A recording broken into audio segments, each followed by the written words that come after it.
It's time to take off your clothes, enjoy clothes-free living, and join us for Naked, Nudists, and Naturists. Welcome to Naked, Nudists, and Naturists, the show that celebrates clothes-free living for all. I'm your host, Frank Stone. And I'm your correspondent, Lisa Monroe, and I'll be reporting on all things within the naturist community. So it's time to get naked and join us. And enjoy clothes-free living on Naked, Nudists, and Naturists.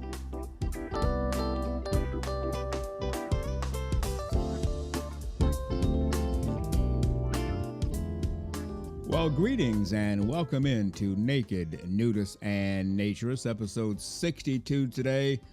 Thank you for being here. We've been waiting all week for you. How are you doing this week? How's your clothes-free life been going? How is it going today? Are you listening to us right now while you're in the nude? We certainly hope so, but not if you're driving or if you're in the middle of a store with headphones on. Keep your clothes on there.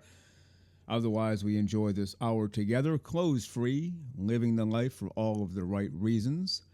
Episode 62 today, as I mentioned, that's 62 straight weeks without a break, without time off. We even did a show at Christmas and at New Year's and the American Thanksgiving last fall. No plans to take any breaks right now, unless life delivers a curveball, as they say. Otherwise, we are here for you every Saturday morning, 6 o'clock a.m. Eastern Time on Spotify. Hits all the podcast platforms after that, as you know. But don't forget, we also give you a brand new YouTube preview every Wednesday morning at 6 o'clock a.m., obviously on YouTube. We put a couple of Twitter promos out there for you on Tuesdays and Fridays and some memes on Mondays and Thursdays. We're coming at you, naked, nudists, and nature, 6 days a week. Sundays, we do reposting, but we're still here for you. You have something on your mind, something you want to say, just send us a message. The best way to get us is on Twitter. Send us a direct message or our email address, nakedforevermore@gmail.com. And don't forget, we are the official podcast for the American Association for Nude Recreation. You can become a member today. If you already are, you know the benefits. If not, join today. You'll find out all about it, and life will be great, protecting the rights for us, those who enjoy clothes-free living. Well, on today's show, we will hear briefly from author Will Forrest. He's been on the show before, part of the Naturist Fiction Organization, also is an author in his own right. He sent us an audio clip about a brand new book he has coming out, so we'll hear from Will Forrest in just a moment. Lisa Monroe and I will have an extended segment, and we'll get into everything. You'll enjoy today's segment. And then, of course, part two of my interview with the current president, the brand new president for the American Association for Nude Recreation, the terrific Linda Weber, will be on the show today, concluding her interview with part two. We also wanted to give a quick shout out to author Paul Z. Walker. He's been on the show many times before. He has book number 13. That's right. 13 in his Naked Crow series coming out on September 7th. This one is called Fire God. Congratulations to Paul Z. Walker. Book 13 in his Naked Crow series. You can look for it beginning on September 7th. And don't forget, the pool is fine. The hot tub is fired up. The grill is going full bore. Fruit and vegetables off to the right. Cold drinks to the left. Hot drinks inside. The desserts that you brought along right by the door. We are ready for a clothes-free hour, living the life of a naturist, nudist, clothes-free living person for all the right reasons. How about that? Let's just have a great hour together, enjoying the life. Well, let's get to a brief clip sent to us by naturist fiction author Will Forrest. Hi, Frank and Lisa, and greetings to all NNN listeners. This is Will Forrest, and I'm calling in real quick to let everybody know that my new novel is now available. It's called Song of the Sea Witch, and it's the sequel to Skinner's. All your favorite buck-naked buccaneers are back, and some new characters too. There's a new romance, there's a witchcraft trial, plenty of fighting for freedom from the colonial Caribbean plantation owners. It's a fast-paced read and fun, and it's available in paperback, Kindle, and audio versions, and I hope you enjoy it. I'd also like to say I'm very proud of our naturist reading and writing community. We're growing, with lots of great titles and new contributors, and the latest naturist short story anthology, Beneath Healing Skies, which is now available, is a solid example of that growth. So thank you, Frank and Lisa, and to all your crew for all you guys do on Naked Nudists and Naturists to help us keep our reading and writing public up to date. And there you go, author Will Forrest. Check out his book. Check out the new book coming out by Paul Z. Walker. We thank Will Forrest, Paul Z. Walker, and the third part of that group, Ted Bunn, who's always coming out with new information. Just great to have naturist fiction authors in our midst who know what they're doing. So we thank you very much, gentlemen. And Will Forrest, thank you for sending in the clip. You're listening to Naked Nudists and Naturists, episode 62 today. And do you hear music in the background? I certainly do. I think it's time. Yes, it is. It's time for the one, the only, the terrifically over-the-top, fully clothes-free and smiling, our Naturism correspondent, Lisa Monroe.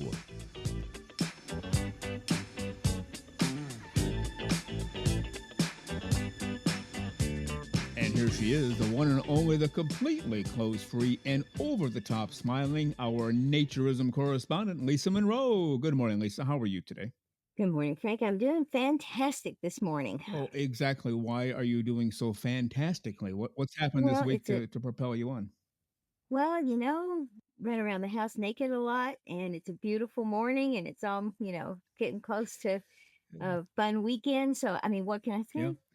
If you say that to a certain group of people, maybe any group that's not a naturist, like uh, as a Hmm. woman, I ran around my house naked all week. You'll get, whoa, baby, oh, maybe I'll come over for some coffee, honey. Whereas an actual Yeah, naturist understands exactly what you mean. Isn't that just wild, the differences with the same term? it certainly is, and that's why I would only use it among friends, like here. Not going to announce that to the world because no, don't want that. I want that. You're not going to go down to the local bar at closing time and say, hey, guys, I'm naked all the time at my house. Just thought I'd let you know. You're probably not going to do that. I am not going to do that. That is a direct statement. Last week we talked a little bit about YouTube and our YouTube previews. A brand new preview every Wednesday morning, 6 o'clock a.m. Eastern Time, like clockwork on YouTube. People can see 5, 6, 7 minutes about what's coming up.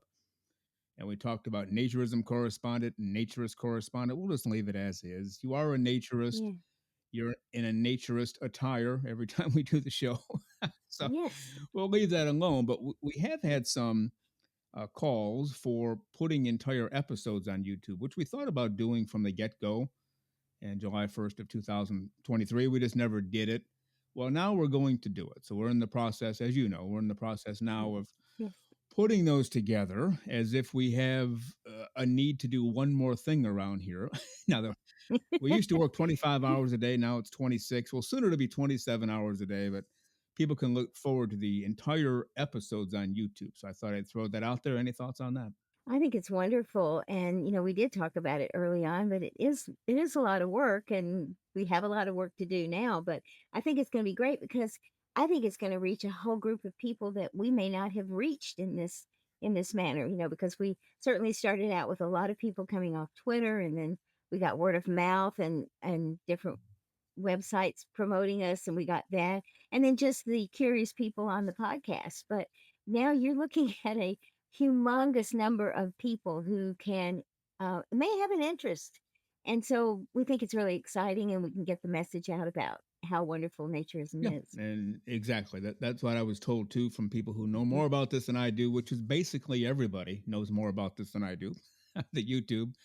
They said you'll reach an audience that otherwise might not have ever heard the term, or if they did, they assumed, wild and crazy stuff. So Right. this will get it out there and hopefully educate more people and bring them over to the clothes free living way of life. How about that? Sounds good to me. I think it's Yeah. exciting. I also wanted to mention, been catching up on the news, mostly on Twitter. Tim Chismar, who's been a guest on this show, and Pastor Jim out of Texas, who has also been a guest on this show. But Pastor Jim and his wife Kim, she was not on the show. Jim was, but they're teaming up and they're putting some kind of a movie together. I'll get more details as we get closer. But I believe it's the background story or the life story of Pastor Jim and his wife, how they came to find naturism and how they're out there spreading the word all the time. So to me, we cannot go wrong when we keep making movies about naturism, especially people who are dedicated to the cause. What do you think? No, I think it's a fabulous idea, and I know Tim will do an amazing job with them. And they have a great story, and I think it's wonderful if we if we can get that connotation that naturism is pure and It's nothing that involves anything Mm. untoward or lewd. It is living a life of goodness and enjoying life, and having that tie in with Jim's Christian message, I think, will help make that happen, Yeah. because it will temper anything that people think. So I think it's fabulous.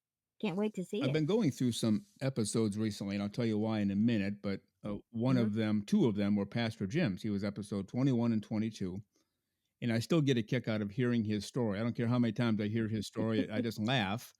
He's a pastor of a church, and somebody said, "You're a pastor, right?" Well, yes. Well, I have a relative who's a nudist. Can you educate them biblically why this is really sinful? He said, "Absolutely, I will. Let me get the verses together. Give me a week or so. I'll come back.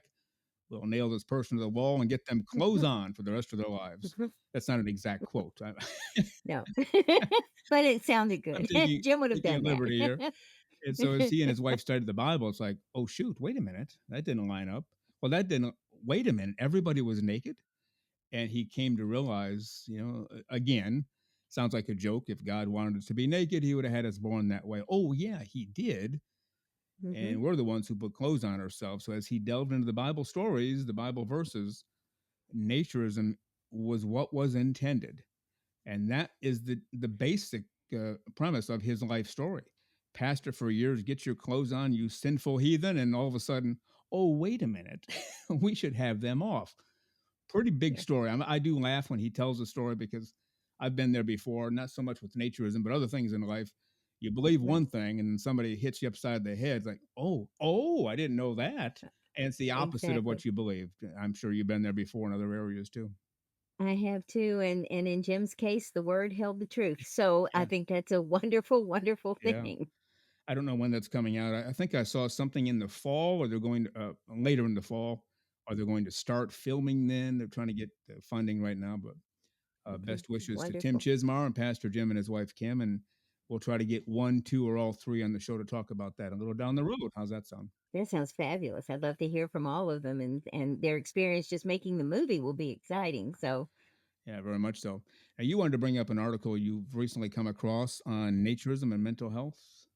I did. I saw an article that was posted about naturism and mental health. And it's basically, it was a lot of the things that we've already talked about. Everyone's already talked about the body positivity, the health benefits, the just feeling good about yourself, learning to be who you are and not what other people think want you to be. And I think it was just, I think it's a reminder, that something we should remind ourselves all the time of, because sometimes we forget why we're doing this. We're fun, but it becomes a habit. It's something we don't really think about, but those days when you don't really feel great, just think about, maybe just take your clothes off if you're in an appropriate Yeah, place. right. But just go back to where that feeling is. And I think it's just a wonderful thing, because we know who we are, but naturism helps us know who we are even better. And I've noticed even on the physical end, the more time I spend with clothes off, the healthier I Hmm. am. And there are times, there are periods of life where I'm clothed a lot because I have to leave the Hmm. house and the office a lot and Yep. attend meetings and whatever else. And I'll find myself getting into old bad habits. I'll just grab Hmm. something fast that's not has no nutrition value at all, but it fills you up. It's junk food, or grab Hmm. a quick candy bar and a soft drink. Well, that's not good, and I'm not putting those foods down. If you like them, you enjoy them, that's fine. I enjoy them too, but in my case, if I have too many, or if I get on a string of 10 days in a row of a soft drink and a candy bar, it's going to be really bad for me. I'll start to feel a little worse. I'll look a little worse. So to me, in terms of body positivity, when I'm nude, I tend to take better care of myself, not even consciously. It just kind of sort of happens. Have you seen that too or no?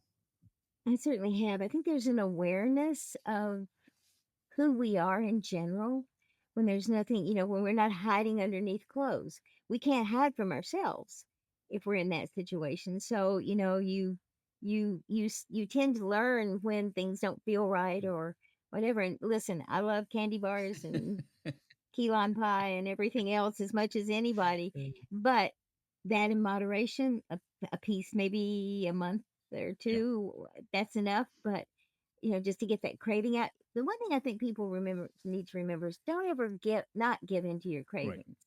If you're really craving something, do it, but be smart Mhm. about it. And that's the same. But I think that naturism kind of teaches us to be, I don't want to say that more of a Zen moment with ourselves, but there is something to that. There is a calmness and a consciousness that I think we get. Well, I think it goes back to what Pastor Jim has said all along since he discovered this years ago. We're supposed to be that way. And so when we are that way, and we just feel better about everything in general. Yes, and I think once we get past that, "Oh my god, we're not supposed to Yeah. be," to the realization that, yes, Yeah. we should Yeah. be, and that is what we're supposed to be, then that all those fears go away. Yeah. Yeah. Very well said.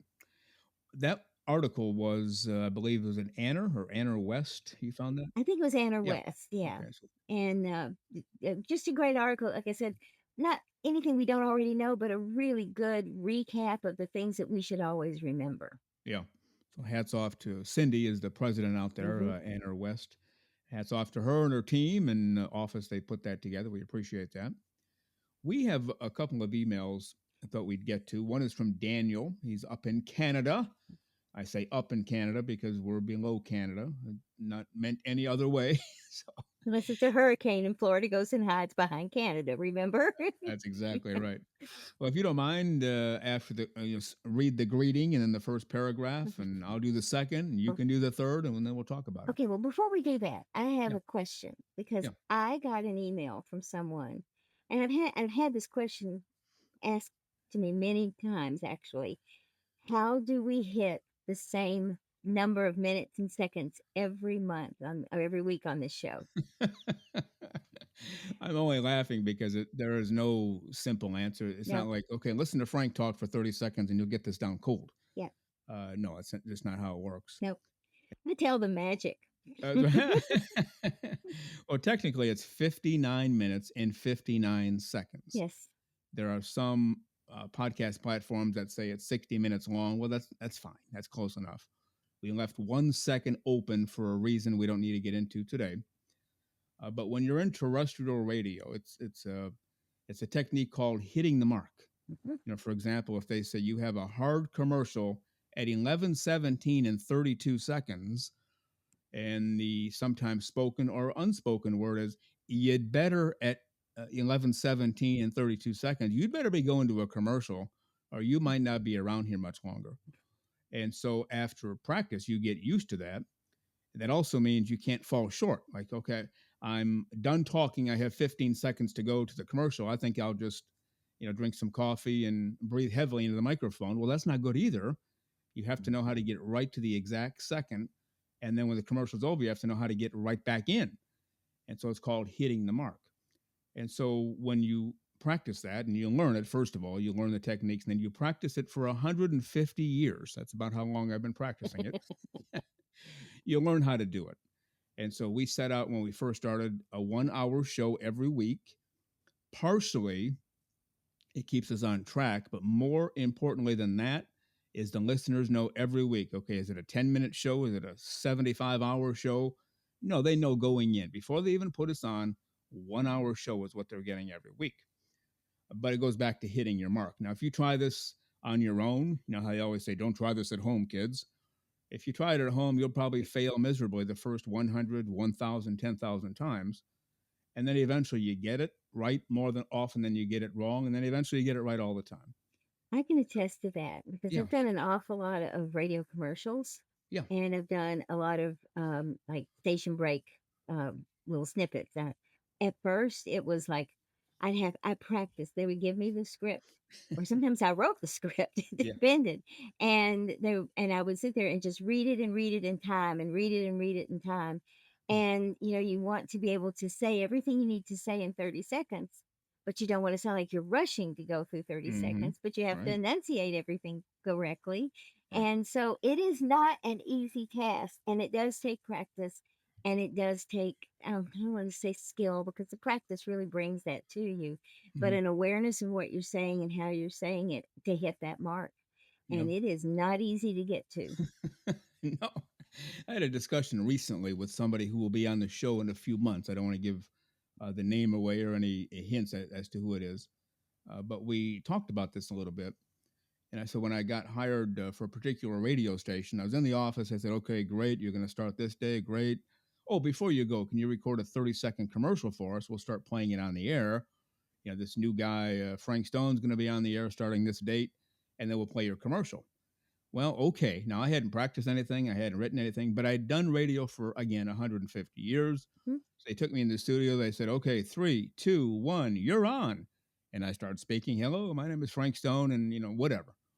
And 30 seconds later, I was done. And the producer looked at me and goes, how in the, Yeah. blankety blank did you do that? I said, well, do what? He goes, you nailed it exactly at 30 seconds. I said, well, you told me 30 seconds. You see, yeah, but nobody nails it the first time. And that's when I realized, yeah, but I've been doing it forever. Yes. So Yes. it's not as though I came in cold. Now, I'll tell you, when I first started, I was all over the map. You want 30 seconds? Great. I'll start speaking. 10 minutes later, how did I do? Well, you went over 30 seconds by a whole bunch. So it's not easy. It's a skill that's acquired through training and through practice over time. So that's why I can't give a 30-second answer. Yeah. And here's how you do it. And it just takes work, hard work, and a lot of time. It's just easy to say it's magic and we go on. That's right. All right, let's get to our emails. We have from Daniel up in Canada. Why don't you go ahead and read the greeting in the first paragraph? Yes, sir. Okay, here we go. Hello again, Lisa and Frank. Over the past few weeks, I have heard your call to action for men to have their shirts off in public as often as possible. At the same time, I have noticed a considerable uptick of men in my neighborhood outside with their shirts off. Oh, wow. Whether they are mowing the lawn or going for a run. Maybe it's just the heat wave. Yes, we have those in Canada now. Or perhaps they are listening to your show. I bet they are. I think that's the answer. We're going to take credit. Every Yeah, man in yeah, Canada listens to this show, and that's why every man has his shirt off in the country of Canada. How about exactly. that? We'll put that. We'll put that in our next 30-second commercial. I like that. Yes. Well deserved. Just kidding, but glad to hear from him. Mhm. Second paragraph. I'm a little concerned by this trend. Let me tell you why. My dad hated the sight of snow so much that he retired early and spent every winter for the next 30 years in Florida. He hardly ever had a shirt on the entire time he was down south. In his final years, Dad visited a dermatologist twice every year to have melanomas zapped off his skin with lasers. The doctor told him he was very lucky that the cancer never spread to other organs. And take it from there. Dad passed away a couple of years ago, not of skin cancer, but I have always taken his doctor's warning seriously. If I plan to spend a lot of time in the sun, I make sure I am thoroughly covered in sunblock and I reapply every 1 to 2 hours. If I'm only going for a short time, I put on a shirt. And he concludes by, for all the right reasons, as you say, but also safely, please. Thanks, as always, for a fantastic podcast. That's from Daniel in Canada. And I should put a disclaimer out there. I never meant, and I should have specified this, never meant for men to take your shirt off, go outside for 12 hours a day in the hot sun, and let's see what happens. I was mostly talking about if you have something to do outside, walk to the mailbox, and maybe work a little in the yard. But you absolutely have to be aware of the sun and what it does to your skin. And whether you put sunblock on or just work for 10 or 15 minutes with no shirt, put your shirt back on, whatever you do. I'm glad Daniel wrote in. I did mean to clarify that. Don't just get out there every day and bake in the hot sun and see what happens, because what will end up happening will not be good, right? Not at all. And when I was very, very little, and we had a beach house, and I was at that beach house 24/7 during the Yeah. summer and partly during the winter, and you know that we didn't do sunscreen much back then. There was a little bit of it used, but it wasn't that great a sunscreen. And I think that what we know now especially is important, and for those even younger people who are coming up, it's good for those of us who are not 20 anymore to Mm. use sunscreen, but definitely kids and younger people need to do that to protect their skin. Yeah, yeah, very well said. We have another email. Instead of reading the entire email, just kind of sort of give the gist of it. He sent this to Anna as well, and to Linda Weber, he said. And he is a gentleman who lives on the border of Texas and New Mexico. I didn't have permission to use his name, so I won't. He is advocating for a license for nudity, a license to be a naturist in public. He said you have to get a license to drive a car, you have to get a license to carry a concealed weapon. And to get those licenses, you have to take classes and training and you have to pass. Otherwise, you don't get the license. Well, why don't we have a nudist license to have freedom to be nude in public? If someone steps out of line, acts wrongly, you take their license away. Maybe even jail time, depending on what was done. Any thoughts on that? And he wanted us to discuss it if we can, or get thoughts from our listeners. A license for being nude. You're walking up and down the street naked as a jaybird. Police stop you. Oh, officer, I have a license. Okay, no problem. Have a great day. Any thoughts? I think it's an intriguing thought. Yeah. I don't see how practical it is. I could be wrong, but making changes in the laws that would allow this to happen, just a free, walking into your local department store naked or whatever, I think is at this point in time a bit out of reach for most of us. And I think that from what he was proposing to enter, I think that, you know, while Anna is a lobbyist and such for us, this would require a considerable amount of time, effort, and money. Mm-hmm. And Anna probably doesn't have quite that much to do this kind of lobbying, Right. but and hiring lobbyists is not cheap. No. So I think that, it would there's an awful lot of mindsets that would have to be changed beforehand. I think it's a wonderful idea, but I don't know how practical it is. Yeah, no, I agree. And I'm just glad that he's thinking. There's somebody out I there, agree. yeah, always thinking, how can we make this more normal? Hey, I know we can normalize it like we normalize driving and carrying a concealed weapon. But, the one, and I don't want to get in trouble for saying this, but sometimes they'll have nude events right down Main Street of a Mm-hmm. particular city, wherever Mm-hmm. it is. And then you'll see knuckleheads, waving. I don't want to be inappropriate, but men Yes. waving their down below parts in the faces of the crowd. Now they'll Yes. walk up right away. Well, that's not naturism, No, it's and not. that's what hurts the rest of us. We don't act like that as naturists. They're No. not naturists. So to get a license to do that, no. To get a license to do what we do, sure, if it works, but uh, do we need a license? Maybe not. But at least he's thinking. He's thinking of solutions as to how we can normalize this more, isn't he? I think he is. And perhaps maybe what we need to look at is venues may be able to get licenses to hold naturist events. So, Mm-hmm. like a restaurant, just automatically, if they have that license, can say, "Hey, tonight is naturist night," and they don't doesn't have to necessarily be someone who owns the restaurant and knows, like we know the gentleman in Miami takes care of things.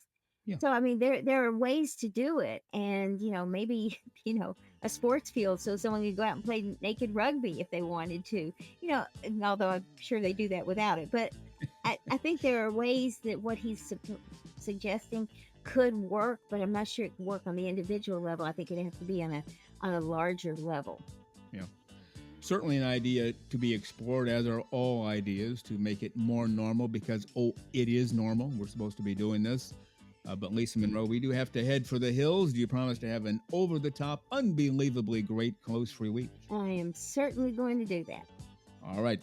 Lisa Monroe, our naturist/naturism correspondent. Go out there and have a great close-free week. We'll see you next week. All right. Goodbye, Frank. Have a great one yourself. All right, you too. Thank you. Bye. Bye.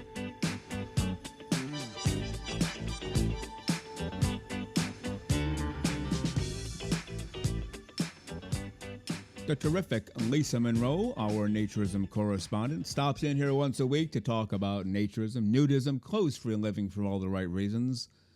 The only problem with having Lisa Monroe on the show is that her segments do end and she has to leave. Well, that's not fun. But we appreciate Lisa Monroe and all that she does here for the show and for you, the listener.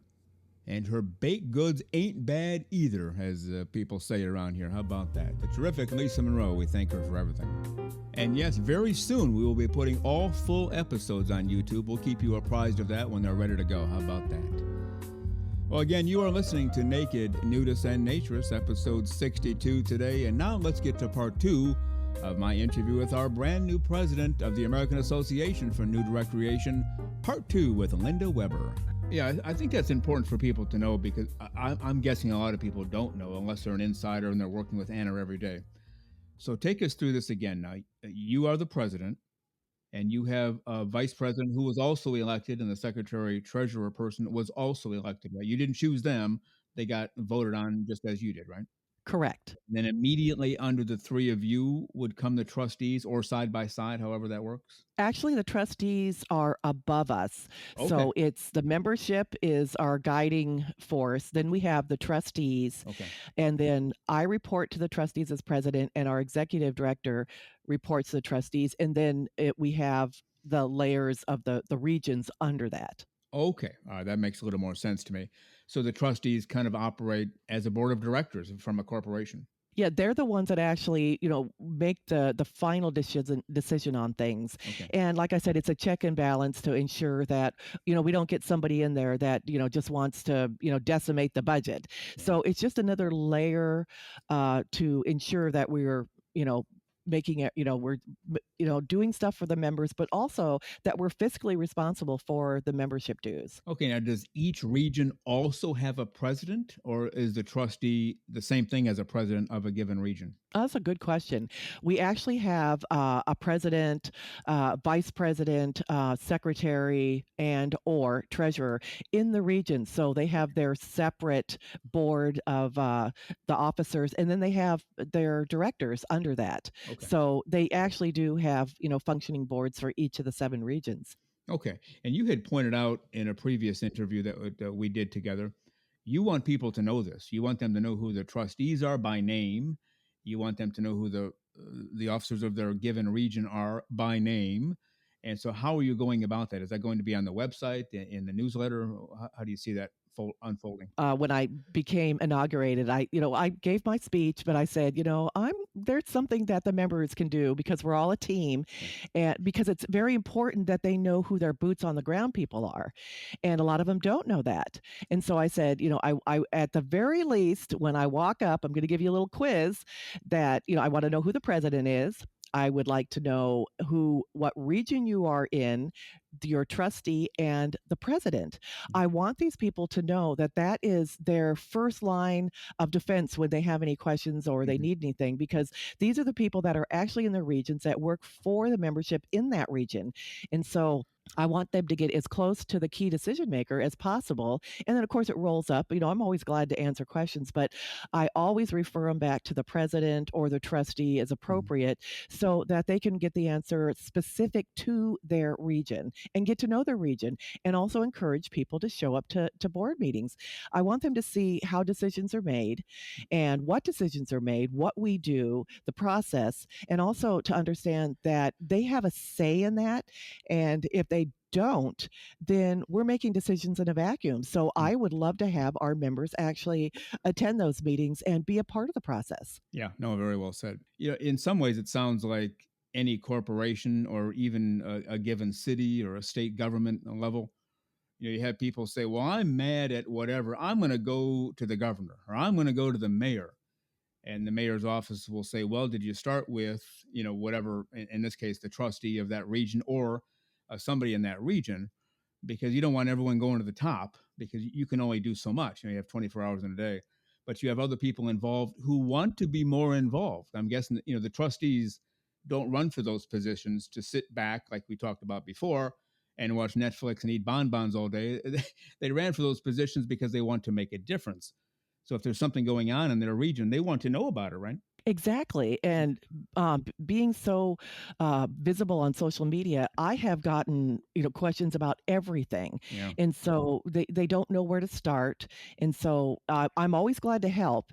But what I do is I loop in the president or the trustee as appropriate to let them know this is the questions that they have, and can you take over for it, because I want the answer to be as close to their region and what they need to hear, because I may not know something about a certain incident or a club or an opportunity. And so I want them to get into their boots on the ground folks, because that's why those people are there.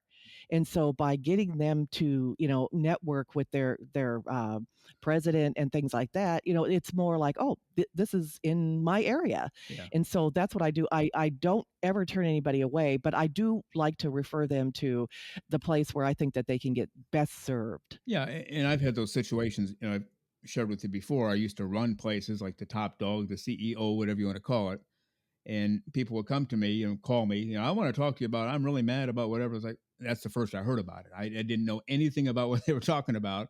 Well, where did this happen? They'd tell me, well, have you talked to the person in charge over there? No, I decided to go right to you. I said, well, I'll talk to him, but I'm going to have him call you because I don't want to get involved in something that he actually runs unless he's not running it well, mistake there or whatever. Then I'll get involved. But, we have layers to go through. So I think what you're doing by putting everybody out there, the trustees, the officers, everybody knows everybody, no secrets. We heard there's a board of trustees meeting. Well, who are these people? Well, you're going to make sure they know because being open is really the way to go, isn't it? Absolutely. And I think that a lot of people don't know that they have somebody that's actually in their region. They just think that we have our board, our main board with me as president. And so they think that's the last, decision place. So, and a lot of it is that people want to be heard. They feel that there's something that is either bothering them or they would like to impart or they think we can improve, and so they figure they'll start at the top and that's where all the magic happens. But that is, I'm kind of a leader, and so I'm there in the forefront, and so they see me, but we have all these regions where these people are working hard, and these board of directors and the directors, and so by getting that in front of them, and I gently guide them and say, this is who you should talk to and that you can continue to talk to, that will make those decisions in your area or can help you with that. And so I never turn a member down, but I like to loop in the regions because that's what they're there for. And I think a lot of people just don't know that. Yeah. Well, I made a couple mistakes early in my career. If somebody would come to me with an issue that had nothing to do with me or what I was in charge of everything, but at the same time, this little piece over here, somebody else was technically in charge. And I would go ahead and resolve the issue, whatever it was. Then the leader of that area would come to me and say, what the heck is going on? What did you do? I said, well, they came to me and they said, could you maybe send them to me next time? And I was just thinking of, I'm going to resolve this. Everyone's going to be happy. I'll take the pressure off, in this case, a trustee or whatever you call them, in the place I was at. I think it was like a manager, a lower level manager. I'll make life easy on him. The client, the customer will be happy. Everyone's going to be happy, except the manager wasn't. Hey, that's my job. I'm supposed to do that. And if I don't do it, I'm not going to have anything to do. And you might fire me because I'm not doing anything. It's like, well, that makes sense. So I learned to do that. And it sounds like you've learned that along the way, too, with your leadership positions, right? Yeah, I learned that, yeah, from being in sales and marketing and being in, in organizations, that there is a hierarchy. Yeah. And I did the same thing where, I tried to be helpful because somebody came to me and I didn't want to slough it off. Right. So I helped the person and then somebody said, well, that's my job. And so you have to learn that there are people and that there's a process and how it should go. Yeah. And so it's difficult because you want to help people, Yeah. but you don't realize that you need to go through the process. It is an organization. It's just like any other corporation. We have those levels and they're there for a reason. Yeah. And I've had something similar happen when I was lower, a lower echelon person. I'd go maybe to the top or close to the top. Hey, can I talk to you about this? And they'd say, no, you have to go talk to so-and-so. If you don't get resolution there, then come to me. It's like, okay, I guess it's just how the world works. It keeps more people involved and eventually everybody wins. I'm glad you're doing that. Now, also the last time we talked, you had discussed getting a new committee together. And I don't remember the name of it, but it has to do with getting more people involved who maybe felt excluded before, certainly younger people or other segments of the community. Has that started yet? If so, how is it going or what are the plans? And what's the name of that committee? I actually started 3 newer committees that I felt that we had gaps in some of the processes. And I'm very excited because we have the Young Adult and Diversity Advisory Committee. That's it. Yeah. And one of the main things that I've heard throughout big on social media is that younger people don't feel like they have a voice. They don't feel that they fit in, that it's, a definitely older organization for as far as, the average age. And I understand that. I really do. That we, in order for us to stay relevant, we need to have younger people in here because otherwise we're just going to basically die out. And I don't want to see that. Right. And so I thought this is something that we need to have. And because I am not young, I mean, maybe in my mind I am, I think it's disrespectful for me to say, oh, I know what younger people want to do, Yeah. because I don't. My idea of what I think they, do is vastly different from what they actually feel. So I decided not to call it a committee because that sounds so locked in, but an advisory council where younger people, because they're working, may not be able to be on it all the time. It's a place where they can come in and say, this is what I feel, or I think that we should do, or this is what we like to do. And is there something that we can maybe, work on? It's great to have that place where people can say, I have a voice. And it is the only committee that while I was campaigning for president, where people said, I want to be on that committee. Wow. And so I was very excited. I wrote down the names and I said, I'm going to keep you in mind. And if it, flushes out that I am the president, that's, you'll be on the committee. And it is, they're very excited that they have a voice now, that they can actually contribute. And I think it's important for them to shape it because, like I said, I don't know what they exactly want. I think I know, but that could be completely different. And so then I'm trying to pitch ideas that they're just going to fall flat. So why don't we actually ask, the people? And so one of the things is I don't see myself. So we have diverse communities and it includes women, where I don't see myself at the beach or the club or an event. So it's trying to embrace those people and say, you do have a place. We want everybody that wants to be, that wants to embrace nudism, to give them, a place where they can recreate and things like that. So they're letting me know, how they best can be served because it's a fine line. You don't want to target people because then they feel targeted, but you want to embrace them. And so they're letting me know. And I know what that's like because when I first popped onto the scene 5 years ago, because I was a woman, wow, it was like all these interviews and they were asking me things because I was a woman and I felt targeted. I didn't feel that, oh, this is great. I'm getting, the quote unquote exposure. I felt like I was, a token and we don't want that. So it's a fine line. It really is of making sure that we listen to what they want, but that we aren't targeting them. And that's what's great because they're letting me know how they want to present things or have things presented. And I think that's the best way. Well, it makes sense. And you and I are not that far apart in age. We'll just let that go. I tell people I'm 27. Let's just go with it, give or take 5 to 10 decades. Close enough, right? 20, close enough. Sure enough. Yeah, that's right.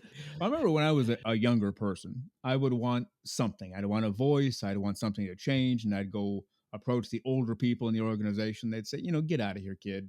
We're going to do what we're going to do, and you're going to follow the rules or whatever. So I'd get, obviously upset, ticked off. I'd come up with a different plan, a different way to do it. And I'd go back and they'd say, get out of here. I thought I told you to leave once before. And I never got anywhere, but I would keep trying. And it seemed like everybody did. I've noticed a change over the last X number of years. Younger people, they'll have an idea. They'll come to you with it. And if you say, get out of here, kid, oh, they'll get out of there and they'll never come back. They're not going to come back a second and third time. So the fact that you have these people involved right away, I think that's one of the most important things. I know it's only been a week, but I think it's one of the most important things you've already done for AANR.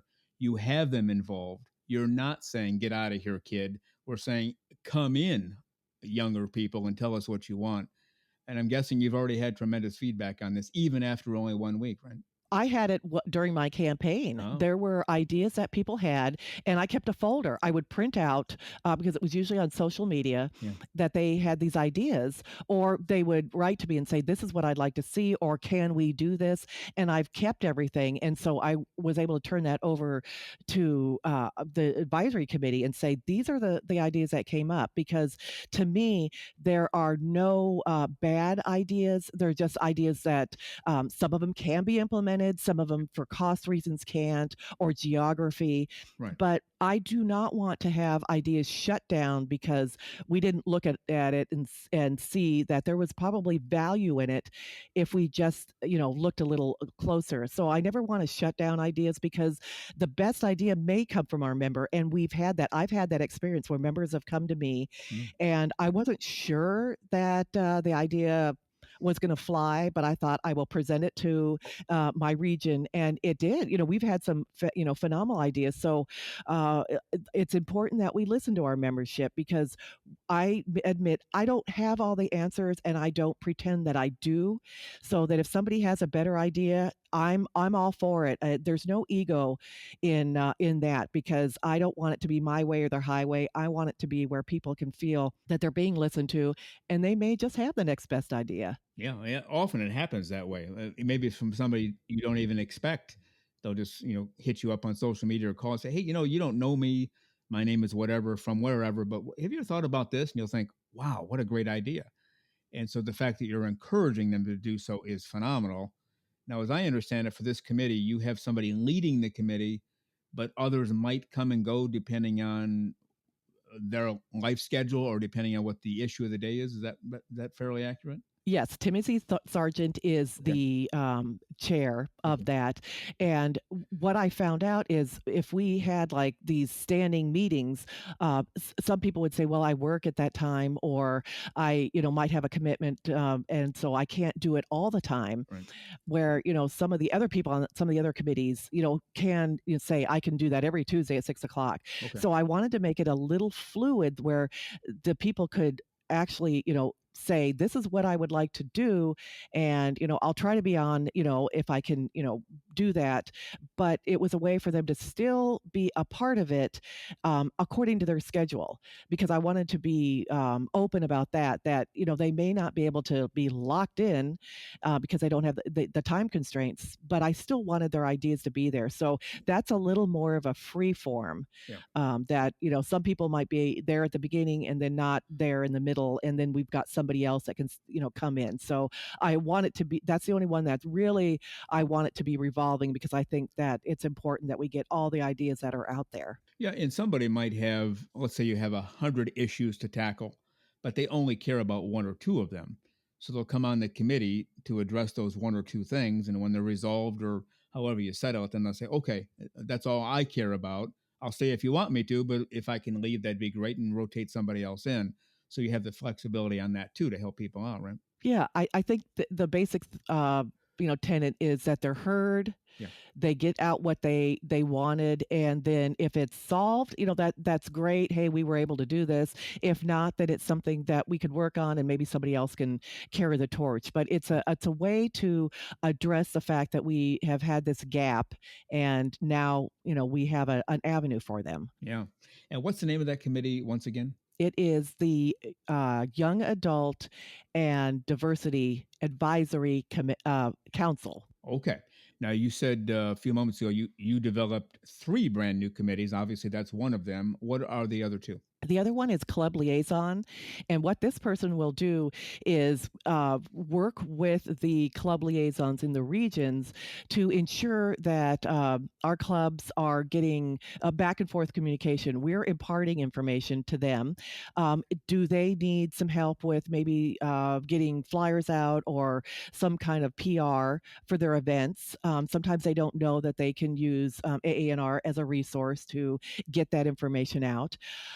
So also, to check in on the clubs. Do they need some help with their membership, or do they need information? Do they need brochures? Also, are they adhering to the standards that AAR has set out? And to also ensure that their website is up and running, it's got the right links, it's got the right information. And so it's just a way to let them know that we're here for them. And so, what do you need? We can help you. And what would you like to know that is an issue maybe that the clubs are having? So, the club liaison. And then I have one last one, which is member retention. And I have such a focus on the members and I have such a love for the members that when a member leaves, I want to know why. Is it because maybe they passed on? Is it because they moved to a different region and maybe didn't re up? Or was there something that we did or didn't do that we can correct? I want to know what we need to work on. If we're working on if something is working, that's fine. I want to know what we're missing the mark on so that we may be able to correct that. And that may be the one thing that the person decided that they were upset with and left. So I want to work with that and see what we can do if there is something that we can do for members that have left. Speaking of retention, what happens? Let's say a person signs up on April 1st to be a member of AANR. Obviously, the next April 1st, they have to re up. Is anything done in advance? Like you send them a message like, hey, don't forget your anniversary date is coming, and whatever you do, is there something in place for that now? And if so, great. If not, any plans to do that? I did sit with the office and I looked to see that the procedures that they had, and we have a hardworking group that works out of Kissimmee, Florida, and they're the only paid staff that we have, and it's a small group. They all work well together, and they are really working it for the members. They really are, and so.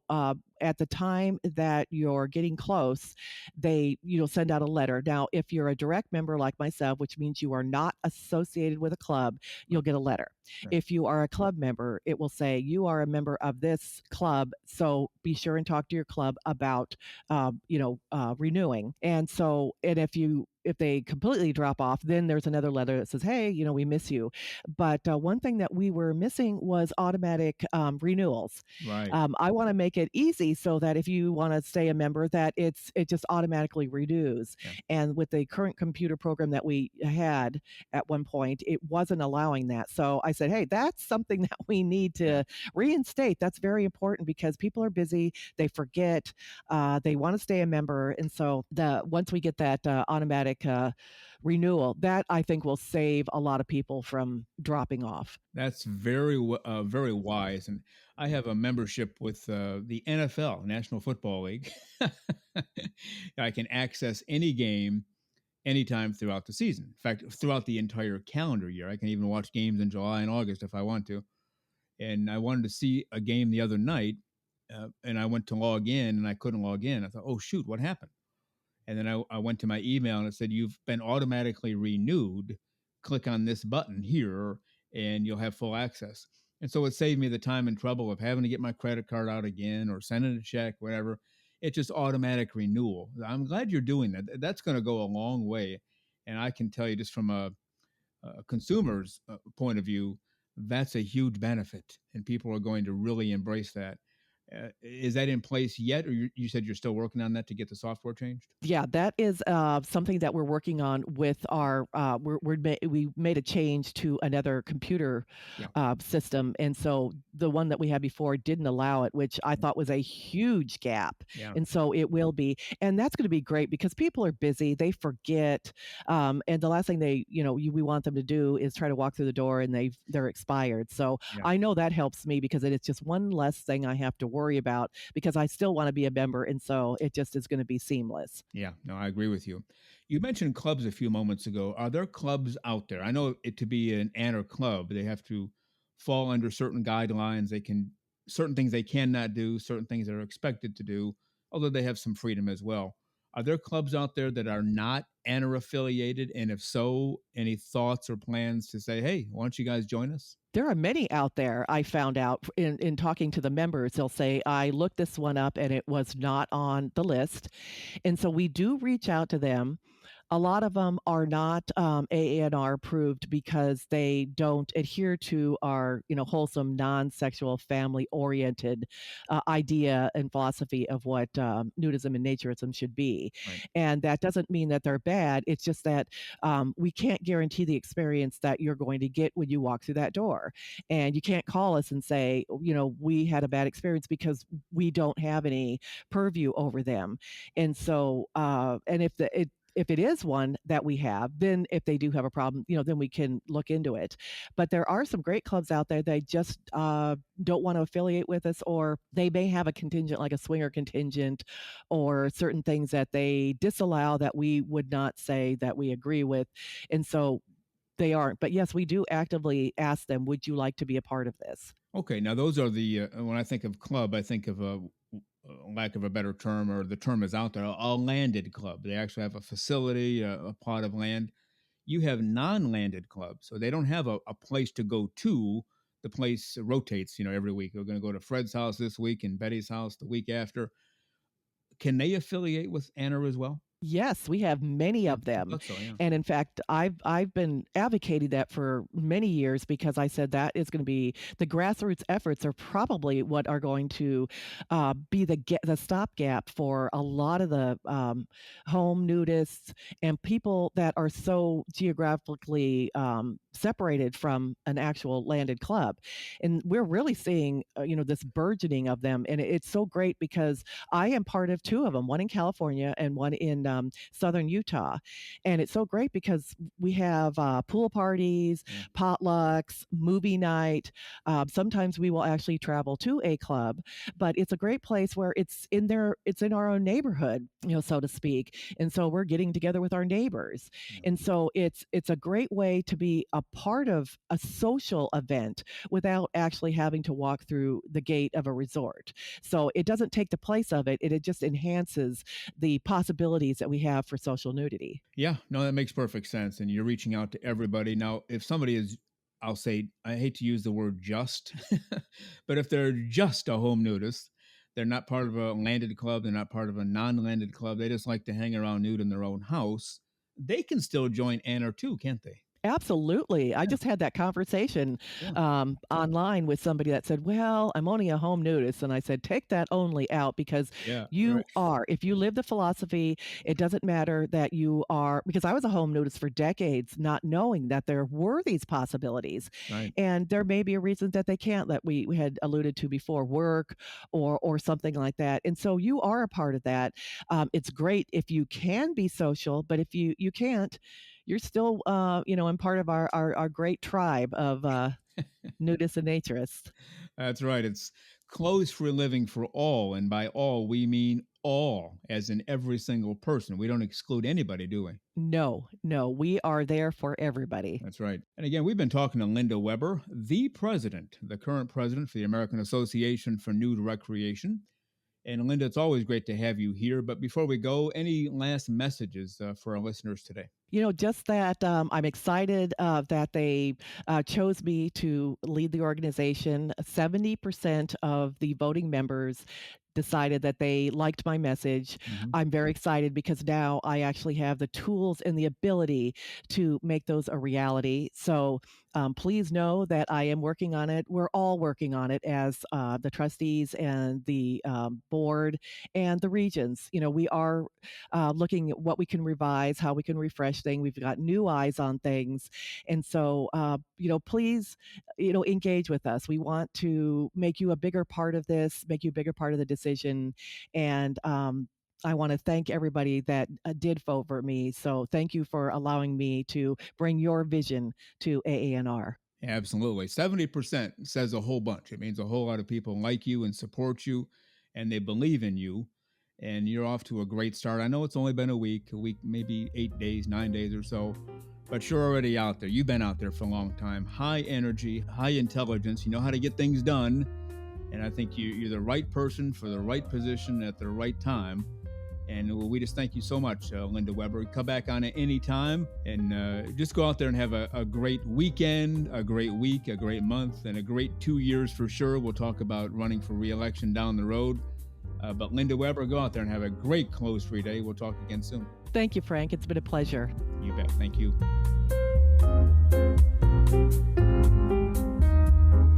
The terrific Linda Weber, the current president for the American Association for Nude Recreation. And don't forget, you can be a member today. Just go to AANR.com, follow the links, and you'll be a member before you know it. How about that? We thank Linda Weber for all of her time on these past two shows. Well, next week and the week after, episodes 63 and 64, our special guest will be Kate Lane. She is the co-host / sidekick with Tim Chisbar on their TV series Naked and Not Afraid. Well, you've been listening to Naked, Nudists, and Naturists, episode 62 today. We give you a brand new show every Saturday morning at 6 o'clock a.m. Eastern Time. Continue to join us. Check us out on our website, nakednudistandnaturist.com, Spotify, Google, Amazon/Audible, Apple Podcasts, and also on Twitter. You can write us anywhere, anytime, any place. And we thank you for being with us today. Plan to join us for every single one of our shows here and have your clothes off when you're listening. We have our clothes off when we're broadcasting, enjoying the naturist life. We celebrate clothes-free living for all. Remember to enjoy being naked and join us again for Naked, Nudists, and Naturists. We drop a brand new show every Saturday morning, so come back and join us. Have your clothes off when you do for Naked, Nudists, and Naturists. Have a great clothes-free day.